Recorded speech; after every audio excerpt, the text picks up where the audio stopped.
संग पूजल जाए असी भक्त और एक संग पूजल जाए असी भक्त और भगवान। महाकवि विद्यापति महोत्सव के अवसर पर आज इस प्रांगण में और मंच पर उपस्थित जिलाधिकारी महोदय, माननीय विधायक विभूतिपुर, माननीय सदस्य बिहार विधान परिषद श्री तरुण जी, एडीएम साहब, डीडीसी साहब, एसडीपीओ दलसिंहसराय, एसडीओ दलसिंहसराय, प्रशासन की और पुलिस की सारी टीम, मीडिया कर्मी, विद्यापति धाम के परिसर के आसपास रहने वाले सभी लोग, विद्यापति ब्लॉक के अंदर रहने वाले सभी लोग और यहाँ उपस्थित सभी श्रद्धालुगण, सभी समस्तीपुर के निवासी, आज के इस शुभ अवसर पर आज जब मैं आपसे बात कर रहा हूं तो बिल्कुल ठीक इसी समय 5:20 पर वैकुंठ चतुर्दशी शुरू हो रही है और आज भी बिल्कुल इसी समय हम लोग इस शुभ पर्व का और शुभ अवसर पर इस महोत्सव का उद्घाटन हुआ है और इसका हम लोग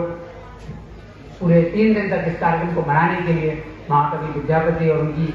स्मृति में जो महोत्सव आयोजित होता है उसको मनाने के लिए एकत्रित हुए। यह दिन भी बहुत शुभ है। वैकुंठ चतुर्दशी आज शुरू हो रही है 5:20 से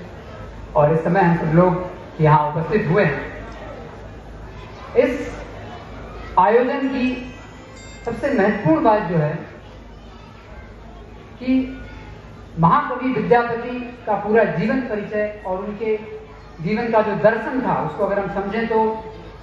भगवान शिव के परम भक्त, ऐसे भक्त जिनमें भगवान का अंश विराजमान है। मैथिली और संस्कृत में पैदा हुए एक ऐसे साहित्यकार जिनकी रचनाओं ने न सिर्फ मैथिल बल्कि संस्कृत को भी साहित्य के तौर पर बहुत समृद्ध किया। अपनी संस्कृति को अपने साहित्य के माध्यम से न सिर्फ संजोने बल्कि उसे विश्वविख्यात बनाने में प्रबुद्ध कवि, एक ऐसे व्यक्ति जिन्होंने भारतीय पूजन परंपराओं में शैव, वैष्णव और शाक्त परंपरा तीनों को एक सूत्र में बांधने का काम किया। बहुत सारे कवि देश में हुए, बहुत सारे भक्त भी हुए, लेकिन बहुत कम ऐसा सामंजस्य देखने को मिलता है कि एक भगवान शिव के परम भक्त जहां इनकी रचनाओं में एक तरफ पूरा भक्ति भाव आपको देखने को मिलेगा, जो शिव जी के प्रति पूरी तरह आसक्त थे, तो दूसरी तरफ आपको इनकी रचनाओं में राधा कृष्ण का श्रृंगार रस भी दिखेगा और तीसरी तरफ मां दुर्गा की स्तुतियां भी नजर आती हैं। तो अर्थात भारतीय संस्कृति की जो पूजन परंपराएं हैं, इन तीनों को एक सूत्र में पिरोने वाले, जहां के निवासी हैं वहां की लोक भाषा में, अपनी स्वदेशी भाषा मैथिल में रचना करने वाले, अपनी भाषा को, अपनी संस्कृति को अपने साहित्य के माध्यम से संजोने वाले और फिर उसे अपनी साहित्य के माध्यम से न सिर्फ भारत बल्कि विश्व के कई कोनों में पहुंचाने वाले। मध्यकाल में जब भक्ति काल का दौर था, 1320 से लेकर 1460 के बीच में जब भक्ति काल का दौर था, उस समय की पूजन परंपरा को आदि काल से जोड़ने वाले ऐसे महाकवि, भगवान के भक्त महर्षि विद्यापति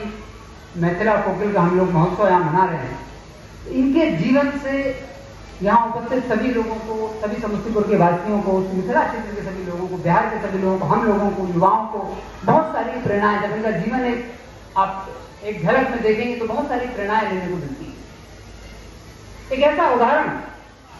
जब भक्त यदि ठान ले तो कैसे ईश्वर को अपनी हट के आगे, अपनी जिद के आगे, अपनी भक्ति के आगे ईश्वर को भी विवश कर देते हैं। जब वो अपने गांव से चलकर इधर आते हैं और अपने निर्वाण समय में मां गंगा को ढूंढते ढूंढते विद्यापति धाम पहुंचते हैं और जब मां गंगा कुछ ही कोस की दूरी पर उनसे बचती हैं तो एक लोकल व्यक्ति से पूछते हैं कि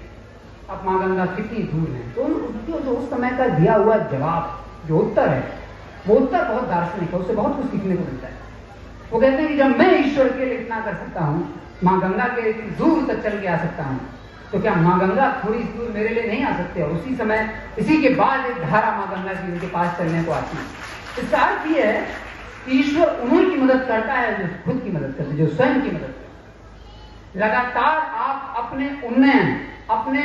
संवर्धन, अपने विकास में स्वयं जब रत रहेंगे तो विश्व की सबसे बड़ी शक्ति,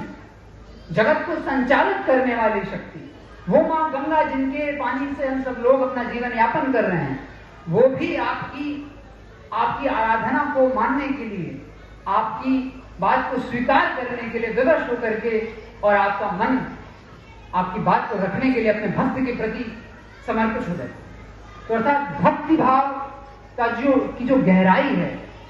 कि पहले भक्त की ईश्वर के प्रति गहराई और फिर ईश्वर की अपने भक्त के प्रति समर्पण,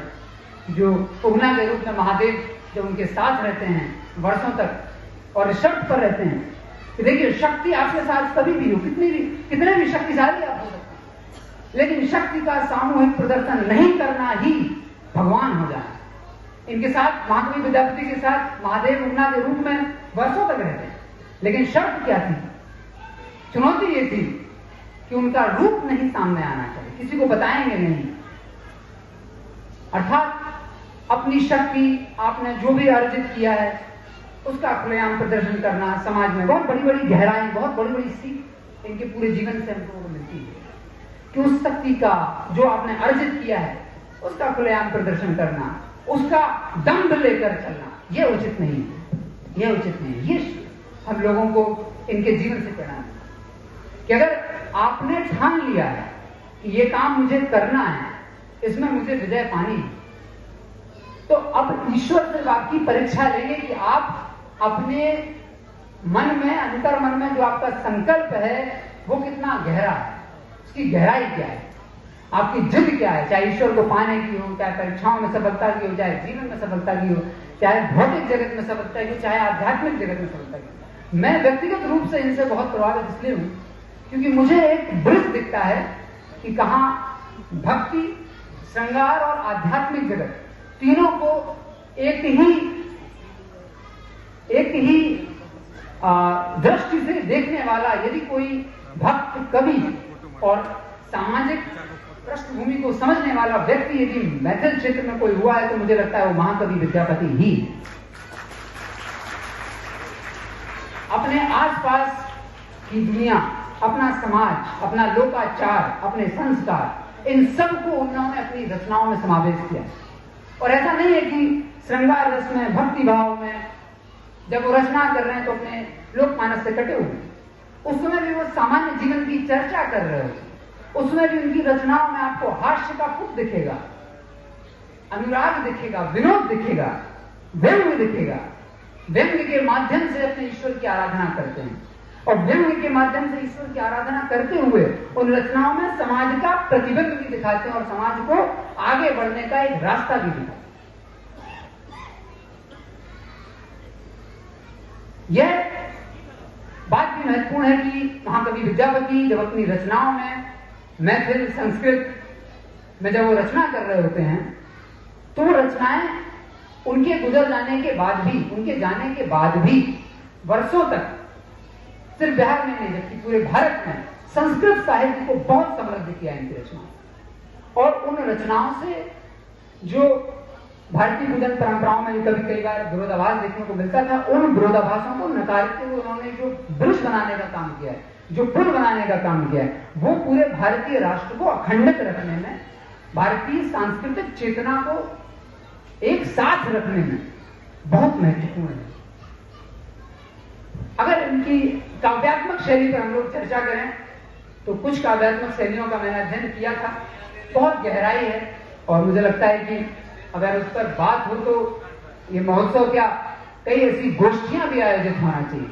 पिछले 1 साल से मैं समस्तीपुर जनपद में देख रहा हूं कि महाकवि विद्यापति के लिए महोत्सव मनाया जा रहा है। मुझे लगता है कई सांस्कृतिक गोष्ठियां और कई इस तरह के कॉन्फ्रेंसेस भी आयोजित होना चाहिए जहां पर लोक साहित्य में, संस्कृत साहित्य में, मैथिल साहित्य में रचना कर रहे लोग एक साथ आए और फिर विमर्श हो, इन रचनाओं पर बातचीत हो कि कैसे समाज के पुनरुत्थान के लिए जो वैल्यू सिस्टम है आपका, जो आपकी नैतिकता है समाज की, उस नैतिकता को कैसे 13वीं शताब्दी में भी इन्होंने अपनी रचनाओं के माध्यम से समाज को एक दर्शन दिखाने का, एक आईना प्रतिबिंब दिखाने का काम किया और अपने व्यंग्य के माध्यम से एक आह्वान किया कि हम सही दिशा में जाएं। भक्त का ईश्वर के प्रति जो भाव है वो कितना निर्मल हो सकता है और कितना समर्पित हो सकता है, उसकी आधारशिला महाकवि विद्यापति की रचनाओं में देखने को मिलती है। कहने को बहुत कुछ है और आज मैं अपने आप को सौभाग्यशाली मानता हूं कि महाकवि मैथिली कोकिल विद्यापति की निर्वाण भूमि पर मुझे सेवा करने का अवसर मिला पिछले 1 साल में, और यहाँ पर रहते हुए इन्हीं की वैल्यू सिस्टम से, इनके नैतिक संस्कारों से सीखते हुए समाज को एक सरकार की योजनाओं को लागू करते हुए लोगों को पुलिसिंग के माध्यम से जनसेवा और न्याय का जो रास्ता हम लोगों को मिला है सेवा में आने से, वो करते हुए एक विस्तृत दृष्टि का जो निर्माण हो रहा है, वो शायद महाकवि विद्यापति की धरती की कृपा है कि वो दृष्टि का निर्माण हो पा रहा है। और मैं लकी हूं, मैं सौभाग्यशाली हूं कि मुझे इनकी धरती पर सेवा करने का मौका मिल रहा है। और मैं चाहूंगा कि लगातार ऐसे महोत्सव आयोजित होते रहें, और आज इस महोत्सव की शुरुआत है, अगले 3 दिन तक ये चलना है। तो इस पूरे महोत्सव को आयोजित कराने वाले लोग, यहाँ पूरे क्षेत्र के लोगों, सभी लोगों को मेरी तरफ से हार्दिक शुभकामनाएं मैं चाहता हूँ। और मैं मेरी पूरी श्रद्धा भी है और विश्वास भी है कि ये महोत्सव बहुत ही आयोजन पूरी तरह सफल होगा। और इसमें जो इसका जो तत्व है, इस आयोजन का जो अर्थ है, वो सही मायनों में निकल के आएगा जब यहाँ पर जो बौद्धिक विमर्श होगा, उस विमर्श से जो सीख निकलेगी, वो सीख समस्तीपुर के सभी लोग और मिथिला क्षेत्र के सभी लोग अपने जीवन में जब उसको उतारेंगे तो उससे एक बहुत बड़ी सीख हम सबको मिलेगी। अपने वक्तव्य को समाप्त करने के पूर्व में महाकवि विद्यापति का एक अंश, उनकी रचनाओं का एक अंश है जो बड़ा प्रिय है मुझे। जब उगना महादेव जब अपने भक्त को, जब उनकी आइडेंटिटी, उनका जो रूप है वो सामने आ जाता है, वो भक्त को छोड़कर चले जाते हैं, तो महाकवि ने अपने ईश्वर के जाने के बाद जो छंद लिखा है कि उगना रे मोर कतय गेला, उगना रे मोर कतय गेला, कतय गेला शिव शिव किदम भिलाहा, भांग नहीं बटुआ ऋषि बैसलाहा, जो हरि आनि देल हंसी उठला, जो मोरा कहता उगना उदेश, नंदन वन में झटल महेश, गौरी मोन हर खित में टल कलेश, विद्यापति भन उगना से काज, नहीं हित कर मोरा त्रिभुवन राज, नहीं हित कर मोरा त्रिभुवन राज। आज के इस कार्यक्रम में और इस कार्यक्रम की सफलता के लिए मेरी तरफ से आप सभी को हार्दिक शुभकामनाएं। मैं स्वयं बहुत कुछ सीख के जाऊंगा इस धरती से और इस 3 दिन तक होने वाले इस कार्यक्रम के जो जिष्ट है उससे भी। और मेरी अपेक्षा है कि आप सभी लोग, इस क्षेत्र के सभी निवासी, इस बौद्धिक विमर्श से और ऐसी बड़े महोत्सवों से लगातार सीखते रहें। और ये भी बड़े गर्व की बात है कि विद्यापति धाम में जिन लोगों के अथक प्रयासों से महोत्सव पिछले कई वर्षों से चला आ रहा है, और जो लोग जो यहाँ पर उसको लगातार सुचारू रूप से चला रहे हैं, और प्रशासन के भी सभी लोग इसमें सहयोग कर रहे हैं, और बहुत ही गहराई के साथ ये महोत्सव मनाया जा रहा है। इसलिए मैं सभी को हार्दिक शुभकामनाएं देता हूँ। बहुत बहुत धन्यवाद। बहुत बहुत